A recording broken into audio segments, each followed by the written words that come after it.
అందరికీ నమస్కారం. ఇక కొత్త రైస్ ఆడించడం జరుగుతూ ఉంది. ఈరోజే ఆడించడం జరుగుతూ ఉంది. రేపు జొన్నవాడ కామాక్షమ్మ తల్లి, మన ఇంటి విలువైన జొన్నవాడ కామాక్షమ్మ తల్లికి ఒక రైస్ బ్యాగ్ సమర్పించి, తర్వాత శనివారం ఆదివారం ఉండి సోమవారం నుంచి new rice, the pride of Telugu Indian rice RNR 15048 మన రైస్ మిల్లుని ఆడించి వాటిల్ని మనం రేపు జొన్నవాడ కామాక్షమ్మ తల్లికి మొదటగా సమర్పించి ఒక 25 కేజీలు, ఆ తర్వాత మన కుటుంబ సభ్యులకి, బంధువులకి, రైస్ వినియోగదారులు అందరికీ పంపించడం జరుగుతూ ఉంటుంది. ఇది విశేషం ఏంటంటే ప్రతి సంవత్సరం రిలీజ్ చేస్తూ ఉంటాం. ఇది కొత్త ఏం కాదు.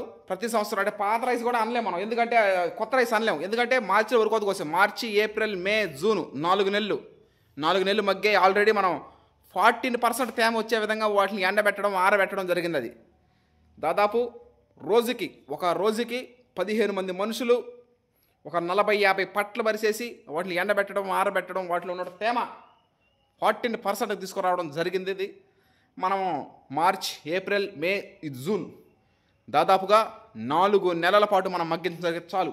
3 నెలలు మగ్గించిన చాలు. CVR మెథడ్ ఫార్మింగ్లో మనం పంట పండించి ఈ విధంగా రైస్ ఆడిచ్చి మిల్లింగ్ చేసి, కొంతమంది బ్రౌన్ రైస్ అడుగుతారు. బ్రౌన్ రైస్ కావాలంటే బ్రౌన్ రైస్ అంటే ధాన్యంలో ఉన్న మొదటి లేయర్ పోతే మనకు వచ్చేది బ్రౌన్ రైస్ కావాల్సిన బ్రౌన్ రైస్.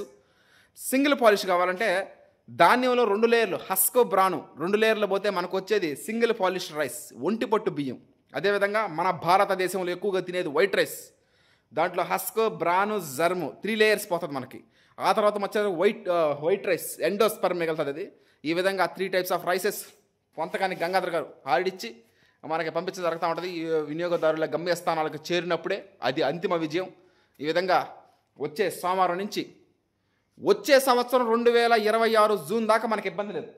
ప్రతి గింజ మనం స్టోర్ చేయడం జరిగింది. అది పాత అంటే ఓల్డ్ కన్జ్యూమర్స్ ఉంటారు కదా, మనకి ఓల్డ్ కన్జ్యూమర్స్ని దృష్టిలో పెట్టుకొని, న్యూ కన్జ్యూమర్స్ని కూడా దృష్టిలో పెట్టుకొని, విడవలూరు మండలంలో వడ్డిచ్చేవాడు మనోడైతే విందు మందే అన్నది ఒక సామెత.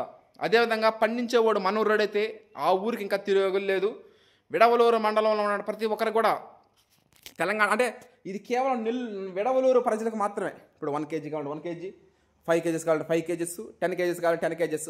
ట్రాన్స్పోర్ట్ ఏమి ఉండదు కాబట్టి, ట్రాన్స్పోర్ట్ ఛార్జెస్ ఏమి ఉండదు కాబట్టి ఓన్లీ విడవలూరు ప్రజలకు మాత్రమే కేజెస్ లెక్కన ఇవ్వడం జరుగుతూ ఉంది. దూరపు ప్రాంతాలందరికీ అంటే ఇటు శ్రీకాకుళం నుంచి కుప్పం దాకా మన ఆంధ్రప్రదేశ్, అదేవిధంగా తెలంగాణ ఏరియాలో కానీ ఏరియా సరే, ఏదైనా సరే మినిమం 25 కేజెస్ దూరపు వాళ్ళకి, దగ్గరలో ఉండే వాళ్ళకి అట్లీస్ట్ కనీసం 10 కేజెస్ అయినా పంపించే విధంగా మనం ప్రయత్నాలు చేయడం జరుగుతూ ఉంది. హర్షత్ విహారం టీమ్, థ్యాంక్ యూ.